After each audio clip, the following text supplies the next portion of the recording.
Win over Arkansas, 34-31. Mark Packer, Austin Price, Chris Brown, Jason Swain over there. It is Bama week, Jason. Just thought we'd go ahead and start with it's Bama week, Jason. That's what he's on today. You know what time it is. Yeah. What time is it? It's time to go down there and get a win. Okay. That's it, man. We had live television. I'm trying to be on my best behavior. It's time to go down and get a win. You got to play clean. You got to play hard. You got to be a man in the trenches. That's what it's about in this game. Let's focus on Arkansas. We'll get back to Alabama in just a little bit. Tennessee gets 3 turnovers from Arkansas. They needed them. Yeah, I think they needed them. I think the third quarter was key there. I mean, playing the game we had, I think we gave them 92 yards in the third quarter on 21 plays. So Tennessee's defense really stepped up. And to be able to create those turnovers was huge. When you can have those turnovers, it kind of combated the penalties that we had, which were kind of weird penalties, being a home game, having false start penalties. But we combated those with turnovers. We didn't turn the ball over. We had a lot of first downs. We played well. And I think it gave us a chance to really have an opportunity late in the game to be able to put it kind of out of reach. Yeah, I mean, you got 3 turnovers, but you stopped them on 4th down. So I counted as 4. And this game probably is a lot tougher, or the score is probably a lot more lopsided if Tennessee were able to convert off those turnovers. Only had 7 points off turnovers, but in the third quarter, the adjustments, you can tell they were made at halftime because Arkansas wasn't running the ball as effectively, and then the pass rush was unstoppable. Yeah, 5 sacks again. Yep. Those guys off the edge are getting there. David Hobbs made an impact in his first game back. The defense flashes so hard, right? Yeah. When they flash, they look so unbelievable. And then at times it's mind-bogglingly infuriating with the conversions they give up. I just want to see them get healthy enough, take a step. Obviously, Taylor Green is fantastic. I mean, the one play where Tennessee blitzes and he spins out of it and runs for 30 yards is, again, mind-numbingly infuriating if you're a fan or a former player or whatever sitting there watching it. But that's just a player making a play, too. I want to see this team just continue to take steps. I like what they've done to a degree.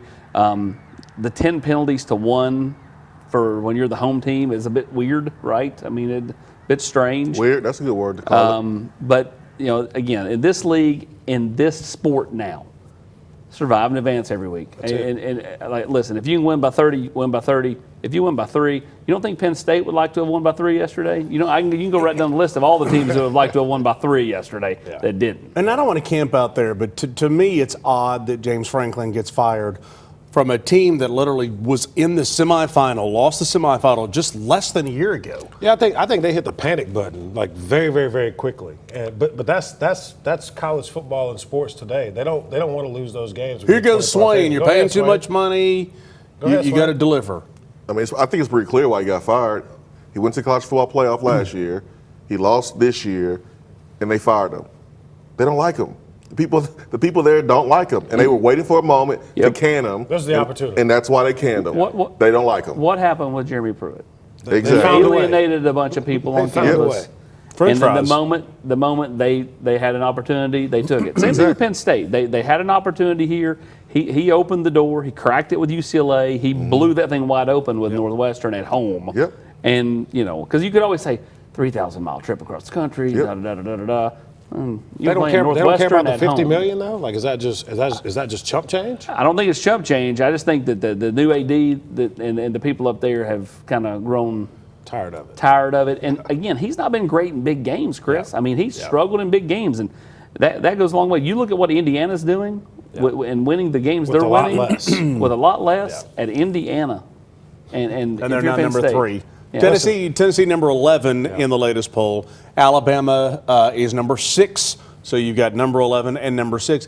And I like what Austin said. I'll go back over to you guys about it. It's just survive and advance now in college football. People talked about that this college football playoff is going to ruin college football. No, I think it makes it more fun for more people for a longer period of time. But who'd ever thought Indiana would be where they are? I mean, I took a trip to Indiana back in the day. Wow. When Jared, I'll tell you, Jerry DiNardo was the coach. He had left LSU, so it was kind of one of those things. It was cold. It was terrible, actually. I agree. I don't know. They must have paid you to come up there. We won't talk about that. NIL wasn't around. Yeah, okay. But you look at- Statute you look at- limitations are gone. yeah. Here's the thing. You look at teams like Texas. Yeah. Texas loses a couple games early. If they get on a roll, now that they got a nice win this past week over Oklahoma, and if they go win at Georgia, then they're in line They're right to back. be in the They're play. right They're right back. back in. But they got to go to Athens and get a win. It is survive in advance, but you have to play well at the right time too. Like, you can't continue to play the way Tennessee has played when you play against better competition. The self-inflicting penalties, some of the mistakes. When you play a good team, it's going to bite you in the butt. It hasn't in the last 2 games because those teams are not that good. But Sure. it is survive at advantage. You're going to have bad games where you just need to find a way to win at the end. But on the road, you're going to have to play tighter than you did against Arkansas and against Mississippi State. Those penalties are much more harder to overcome on the road in a night game at Alabama, right? So Yeah. if you have false start penalties on a road game at night, it's much more difficult to be able to bounce back with those because now the crowd is much louder. Well, it's not just the penalties; it's the drop passes, it's Yep. the not capitalizing when Everything's you get 3 turnovers Or hands to the face. Yeah, like Yeah. those The little things. things. Yeah, those things will get you beat against a team like Alabama, who's a top 10 team. But Austin and I were sitting here talking about, to me, it's almost your losses have to be respectable. I mean, if you're going to make the playoff, you look at Texas. Back at Texas, they lost at Ohio State in a very close game.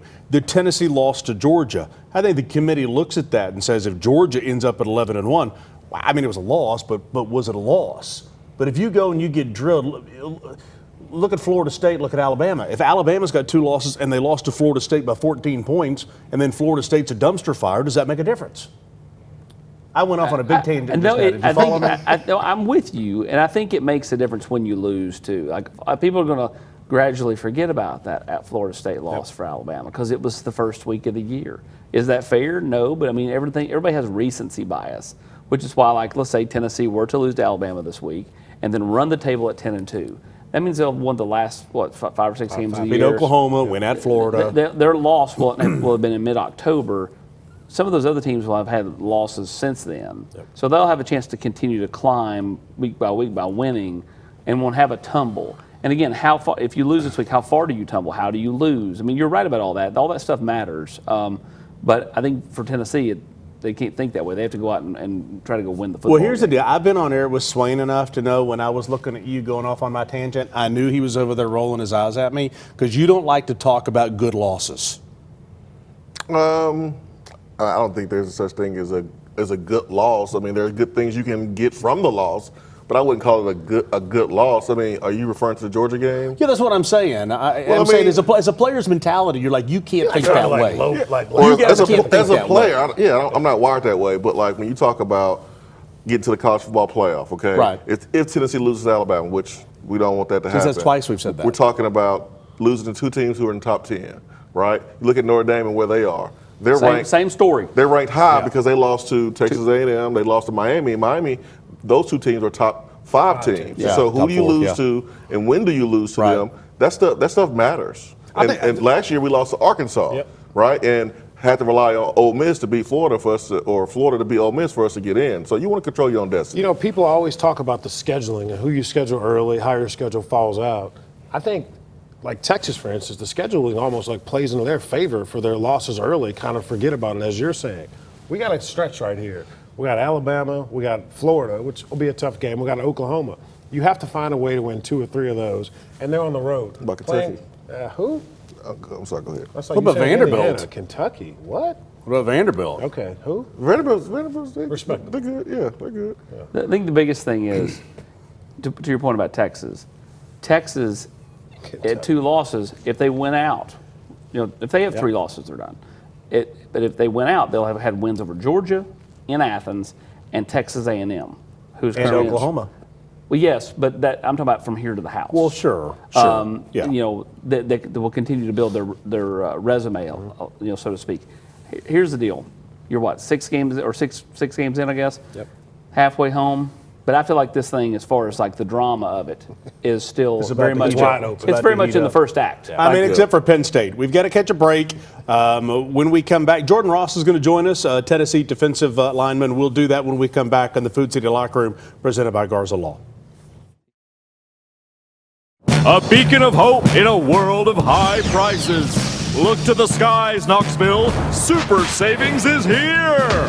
Right now, get 0% APR, 0 down, and 0 payments for 90 days on select models, plus 25,000 miles of complimentary maintenance during our Super Summer Sales event. And don't forget about back-to-school service savings on mobile, pickup, and delivery. Come see the super dealer today at either Ted Russell Ford location. Hi, I'm Laura Ash. I'm a State Farm agent here in West Knoxville. I love to serve all of East Tennessee for all of your home, car, life, and business insurance. If you need anything insurance related, give us a call at 675-0888. I'm Tennessee basketball player JP Estrella. Let me give you a tour here of the offices at Knoxville Smiles.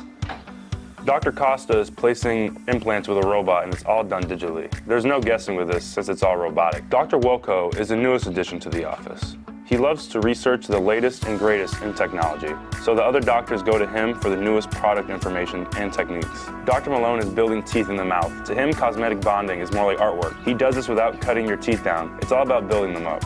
Guys, we still have a problem. Do y'all have a bigger chair?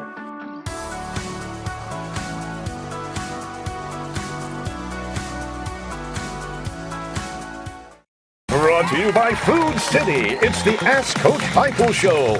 Hello, and welcome to Ask Coach Heupel. I'm your host, Josh Heupel. Jim asks, Coach Heupel, got any tailgating tips? Boy, do I. Jim, did you know Food City's gourmet burgers are handmade in-store by a certified butcher? Saturday's almost here. Are you game day ready? This has been Ask Coach Heupel. With me, Coach Heupel. Well, the Vols going to be on the road, obviously, this week. They'll be back home before you know it. Food City, your tailgating headquarters, official tailgating headquarters of the Vols. Okay, let's focus on Alabama. The player in studio is from Alabama. One of our analysts is from Alabama. And this is a big, big week because we've already mentioned twice if you lose to Alabama. Okay, let's 3 times. Let's say this. What if you win at Alabama? Thank you, Mark. Okay? What if you win there? Well, that's the goal, right? Which you can. We knew, yeah, you can. I think we knew coming into this season that this was going to be a game that was pivotal. And having my good friend right here to my right, who is in Alabama, that's where I'm from. This is what I do. I went to Grissom High School. I'm from Alabama. Yeah, that's his hometown. That's his hometown. I mean, that whole That's song. all we heard. Our guest is from Alabama, which I think our guest told our partner here Sweet what's going home on. Alabama.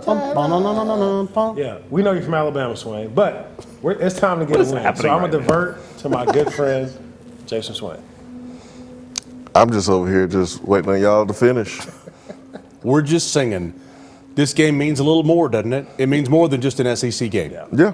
Guys who are freshmen, you're not freshmen anymore. Yeah. And you can't make the same mistakes you made up until this point because it's going to be a hostile environment. It's going to be hard to play in. It's a night game. I mean, Tennessee's will have to do something that we haven't done a great job of in the last couple of years, and that's play well on the road at night, and Alabama's a tough opponent. So, well, Austin, what's interesting, a lot of people, remember Ty Simpson and the recruiting, and you and Ty have a great relationship still today. Doesn't matter if he's in Alabama or not. Here's a guy who waited. He was at Martin Westview. He really wanted to be a Tennessee kid for his whole life, and then he ended up going to Alabama. Not for this Saturday night, but overall, you got to feel good about what he's been able to do. Yeah, he's played well this year. He's playing really good football for Alabama. Tennessee's going to have to get after him. I think it's going to be important to bring pressure. He's not been as effective when he's seen pressure compared to just letting him sit back there. He's a good enough athlete to move around the pocket. He's got good talented receivers to throw to. We'll see if Jam Miller is able to play. He had a concussion on Saturday, the Alabama running back. But this is an Alabama team that is starting to play well, but they're not invincible. And Tennessee has something, I think it's fun to do things that haven't been done in a while, fun to do things that have never been done. Tennessee's not won at Alabama since 2003. How long ago was that? I was in college. Jason was in college. And Chris was high school. You're still in high school because you're younger than we are. I would relish that opportunity. I would be so pumped to try to go in there and do something that's not happened. When I was in college, you used to be able to say, What does Tennessee and the Moon have in common? They both control the tide. And you used to be able to tell those fun jokes. You know, you went. True. These are bad dad jokes. Yeah. Hey, listen. You know, when you're corny, you're corny. So let's do this. Let's go ahead and bring Jordan Ross in, another Alabama guy, and let's just say it this way. I just like we talked about with Swain, who's got his orange shoes on. I mean, when you play, we talk about the playoff, we talk about all these things, but when you say Tennessee, Alabama, how different is that for you wearing the orange going to Tuscaloosa? Honestly, it feels great. You know, going to Alabama and playing a stadium I'm always like heard of and everything. You know, Jordan, talk about the transition of how deep you guys are at the defensive line. I mean, you had a big play. A lot of guys are making big plays, but talk about how you all trust one another to be able to go in the game and there not be a drop-off. And not only that, to be able to make plays and just meet at the quarterback. Honestly, I feel like we're like a whole like brotherhood. Like, I feel like we're really close together. Like last year we weren't as close, but this year I feel like we're really connected, and we're just really just a big old brotherhood. Coach G and Coach Gardner, Coach G and Coach Chop put us all together, and I feel like we're just really close together. Jordan, what's been the biggest breakthrough for you? You make more and more plays each and every game. You're more and more disruptive. Coach Chop talked about it when he met with the media on, I think it was Tuesday.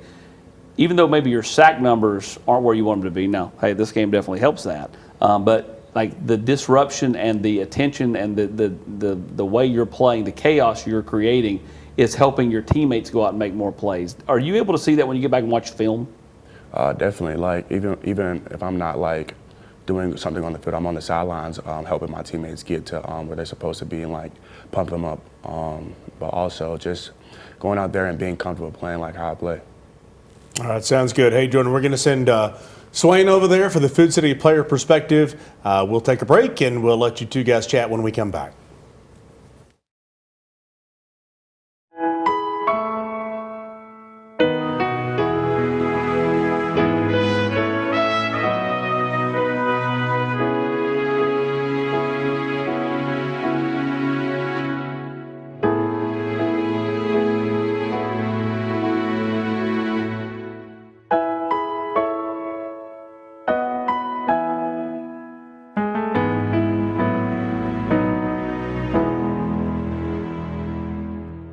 Hey guys, we got a special guest coach today. Catholic alum, Tennessee great, Cooper Mate.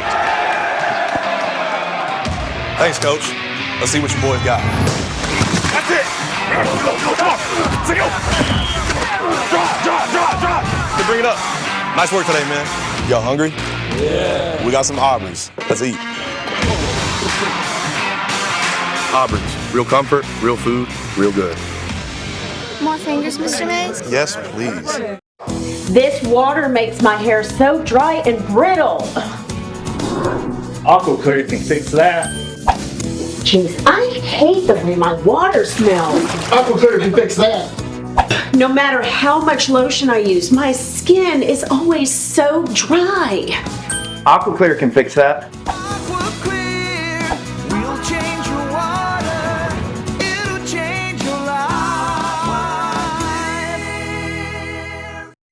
Do y'all remember how much fun we had finishing on the field inside Neyland Stadium for the Covenant Health Knoxville Marathon? I've got some friends with some really good news for you. Join us inside Neyland Stadium on October the 18th for the Finish on the Field 5K, presented by the Garza Law Firm. What a great way to start the third Saturday in October. It's the Finish on the Field 5K, presented by the Garza Law Firm. Visit finishonthefieldvk.com for more details. This is a race where everybody wins. Yeah, time now for the Food City Players Perspective. Let's head over Jordan Ross, Jason Swain. Austin was talking earlier, Swain, about Tennessee's going to have to put pressure on Ty Simpson, get him off of his spot. This guy next to you is going to be key.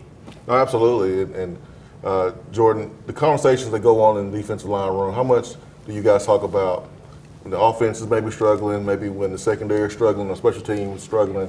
What do you guys talk about as far as being able to take over the game? We'd be after like I say like a play happens, we'd be like, we got your back. Like we're gonna get the ball back. Like just count on us, and we're gonna do something. What was the biggest thing you learned from your freshman year that's helped you so far this year? I say trusting my teammates and really just trusting my coach, and that's really about it. Guys that played on the defensive line last year in the NFL, James Pierce, Omar Normalot, what's some of the things you learned from those guys that you feel like has helped you this year? Really just taking it slow and like mastering the get off and like knowing what's about to happen before it happens. You're a basketball guy. Yeah. I check out the highlights. You dunking on folks there at Vestavia Hills. If you had an opportunity to play both, would you do it? Absolutely not. Why not? It's a lot to handle. I'm not gonna lie to you. Like, I loved it in high school. It was great, but I don't know if I could like be good at both of them. Yeah, it's real hard. A lot of demand to play football and basketball, certainly at this level. What was it like for you to run through that tee for the first time as a volunteer? Oh, it felt great. It was unreal. Like just running through the tee and just looking around. It's like 102 fans in that stadium, just screaming. It was unreal. You from Alabama. Clearly, the guys mentioned that 57 times earlier. How was that recruiting like for you? Because I'm from Huntsville, 3.5 hours, I think, Tuscaloosa. You're down the street from Tuscaloosa, 45 minutes. How was that recruiting like for you? I mean, they didn't really recruit me that well, to be honest. I remember I got Tennessee offer, probably like that was my 5th, 6th offer, but they didn't recruit. They were like one of my last offers. They didn't really. I went up there for a camp, and that was about it. So it mattered that Tennessee noticed you early, kept that relationship going super early. Very tight. Coach Chop calling me all the time, you know. What stands out to you about Coach Chop and his style of coaching you? How has he been able to reach you and get to you?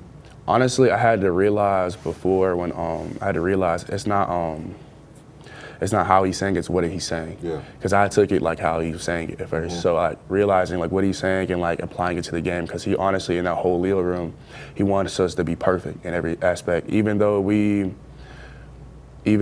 had a good game or something, he's gonna pick at the tiny details so we can be perfect. So we won't mess up at that. So I told you during a break earlier that your play against Arkansas reminded me of Jadeveon Clowney's play years ago in a bowl game when they played against Michigan. Hits the guy, knocks his helmet off, and picks up the ball, one hand palms it. You say you saw that play as well. Are there some guys at the NFL that rush the passer that you kind of watch, emulate, and try to pattern your game after? I say Von Miller, because he knows how to like time the snap and getting off is perfect. Then I'll say probably maybe TJ Watt sometimes. Hey, those are two good guys to emulate right there. Yeah. And looking forward to seeing more of Jordan Ross rushing the passer, guys. 100%. Hope they're yelling his name on TV Saturday night in a primetime game. Let's take a break. We'll come back with the keys to victory when we come back on the Food City Locker Room, brought to you by Garza Law. Matlock Tire Service and Auto Repair is proud to be celebrating 70 years of serving East Tennessee. That's 70 years of old school customer service, trustworthy auto repair, and of course, great deals on tires. Each one of our 5 convenient East Tennessee locations feature family-friendly waiting areas, and you can schedule appointments and search for tires right on our website at matlocktireservice.com. Modern convenience, hometown values. For 70 years and counting, Matlock Tire Service and Auto Repair. Hello, I'm Dr. Joel Ash, a Knoxville native and the owner of Ash Chiropractic and Wellness. We would like to help you on every step along your health journey, whether that's chiropractic care, soft tissue work, or diet and exercise help. I'm located in the Renaissance Plaza. You can give me a call at 865-671-1000. Hi, I'm Matt Marshall with Exterior Home Solutions. Hi, I'm Dustin Woodson, also with Exterior Home Solutions. We are now easier than ever to find, right off of I-75 and Merchants Road. It's a new location, but the same trusted expertise in roofing and siding that you've come to trust over the past 25 years. Local quality craftsmanship, licensed and insured. For the best and most trusted name in roofing and siding, scan the QR code on your screen. Exterior Home Solutions, when it has to be the best. Community banking is about location and much more. It's about family. We reside in your community. We are a part of your community. At Commercial Bank, our commitment extends beyond the walls of our branches. It's displayed each day in the opportunities we provide, the money we give back, and the time we commit, all to help improve the lives of the people, families, and businesses that make our communities great. Commercial Bank, life made better. But keep this in mind. This is Saturday. Finish on the field 5K. It is Alabama-Tennessee week. Saturday, you can finish at Neyland Stadium, which is brought to you by Garza Law. With that in mind, time now for the Garza Law keys to the game. And we'll start with Jason Swain. Let's do it. I think it's important for Tennessee's defensive line, the top, the edge rushers to get to the quarterback, rush the passer. Very, very important. And then bow up at the defense, bow up in the red zone for Tennessee's defense. You may give up some rushing yards. We've seen that the last couple of games. But when the offense gets to the red zone, 7 points, we don't want that. Make them kick field goals, put up 3 points. And then control pre-snap penalties, penalties all in general. You want to make sure that you don't beat yourselves down there on the road. You know, I think obviously playing on the road is going to be tough. A night game down in Tuscaloosa will be tough, but creating turnovers. You create turnovers, I think you win the game, and you don't turn the ball over. Continue to run the ball. Obviously, we saw Deshaun Bishop have a really effective game before he went out and got hurt. And I think that's going to be a really difference maker. Alabama doesn't really stop the run that well. I think they throw the ball well, but they don't stop it well. We need to run the football. And again, handle the environment. It's going to be loud down there. It's going to be a tough place to play. Pre-snap penalties on offense, make sure we don't have any of those. And when you do, just make sure you control it or are able to kind of overcome, which I know is one of Coach Heupel's big thing is the next play. I think the health of Deshaun Bishop is critical for this football game. Yeah. He never came back. He tried to loosen it up. He got it taped up, tried to loosen it up, never came back. What's the ankle? Is it low? Is it high? How long is he out for? What's this look like? Because he's seeing it better than everybody else. Now, I'll say this. Peyton Lewis is starting to find himself. Star Thomas not seeing it as well the last couple of games, going back to Mississippi State and Alabama. But Peyton Lewis is starting to find himself a little bit. He's a little more patient right now, starting to get into a little bit of a groove. I think the key in this game is what Jason said, bend, don't break. There's nothing about the defense right now that makes you think they're just going to go out there and look like the 85 Bears, okay? But how much kind of pressure can you get on Simpson? Yep. How much can you force them into turnovers like Chris had alluded to? Mm-hmm. And then when they do drive it, bogging them down and making them kick field goals is critical. Well, let's be honest. I mean, in Starkville, that defense, created 2 touchdowns. So, correct. I mean, when they flash as bright as the sun. Well, okay? but I'm going to feast or famine. Consistency yes. is the key, Yeah, right? We have to be consistent. I'm going to go back to. I mean, you've made some good points this week, which is great. I mean, the earlier, whenever you said they needed to put pressure on Ty Simpson, I think the defense has got to create points.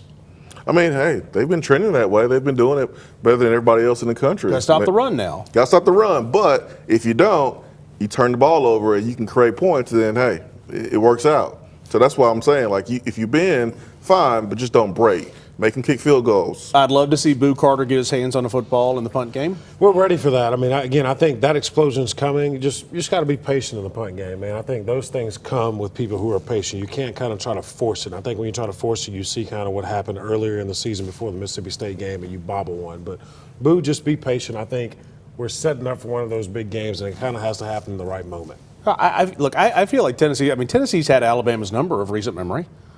I mean, for the last few years. They won the last 2 at home, and they led on the road 2 years ago before they. That Joe Milton game, we got to remember that. Joe Milton played well in that game against Alabama on the road. We just got to figure out a way to win. That's all it boils down to. Playing on the road is tough. What I'm saying. It's going to be loud. I'm saying it wouldn't be shock the world if Tennessee went. Orange next week if we do? I wear the orange blazer. Tennessee wins the game this week. We're plumb out of time. And Jason does all of next week's show shirtless. Okay, no, we're not doing that. We'll see you next week on the Food City Locker Room, brought to you by Garza Law. Can we at least paint his head? You too, no. You too. Checkerboard his head? Dudes getting naked in here, yeah.